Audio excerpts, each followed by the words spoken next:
In what could go down as one of the most bizarre breaches in American national security history, top Trump administration officials, including Defense Secretary Pete Hegseth, Vice President J.D. Vance, and Secretary of State Marco Rubio, accidentally added a journalist to a Signal group chat meant for classified war planning.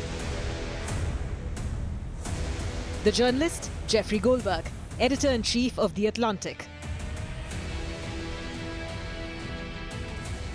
Goldberg says he was added to a group titled Houthi PC Small Group, a chat that was coordinating imminent US military strikes on Houthi targets in Yemen. At first, he assumed it was a hoax, until the bombs began to fall, exactly as Pete Hegseth had typed just 2 hours earlier.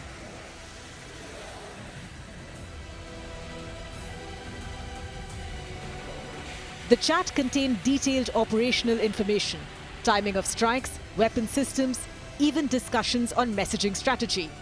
Hegseth allegedly wrote, "We are currently clean on OPSEC." Ironically, he was not. Jeffrey Goldberg sat in his car in a supermarket parking lot, watching live updates roll in. If the chat was real, he thought, Yemen will be under attack shortly. It was. At 1:55 p.m. Eastern Time on March 15, airstrikes slammed into Sana'a.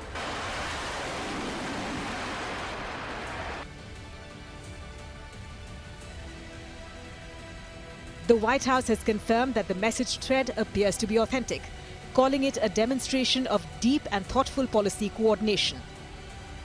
But what it also demonstrated, according to critics, was stunning carelessness.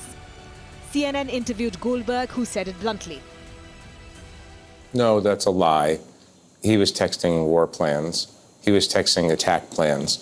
When targets were going to be targeted, how they were going to be targeted, who was at the targets, when the next sequence of attacks were happening. I didn't publish this, and I continue not to publish it because it felt like it was too confidential, too technical, and I worry, honestly, that sharing that kind of information in public could endanger American military personnel. But no, they were plans for the attack. CNN also spoke to former U.S. Transport Secretary Pete Buttigieg, who said this episode raises serious questions about the use of unsecured commercial apps for national security deliberations. It was shocking. And I got to say, all the things that I've seen happen in the last few weeks, it's taken a lot to feel genuinely shocked. But this is genuinely shocking. We're talking about incredibly sensitive, highly classified information that they didn't just discuss on an unclassified system. They sent war plans to the wrong guy. Now, they're lucky, and we're lucky, that that wrong guy was a responsible, patriotic, ethical journalist who just had on this program who knew not to publish anything.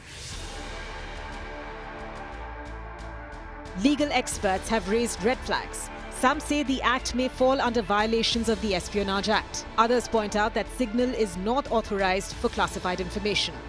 If personal phones were used, it's an even bigger threat, especially amid warnings of ongoing Chinese cyber espionage. Among the texts, one from J.D. Vance read, "I just hate bailing Europe out again." Pete Hegseth replied, "I fully share your loathing of European freeloading. It's pathetic." A fiery policy debate unfolded on an app known better for activist groups and journalists, not wartime decisions. Trump, when asked, claimed complete ignorance. I don't know anything about it. I'm not a big fan of The Atlantic. To me, it's a magazine that's going out of business. I think it's not much of a magazine, but I know nothing about it. That didn't stop Elon Musk from weighing in with a meme that read, "Best place to hide a dead body is page 2 of The Atlantic." Secretary Hegseth, traveling in Hawaii, denied it all.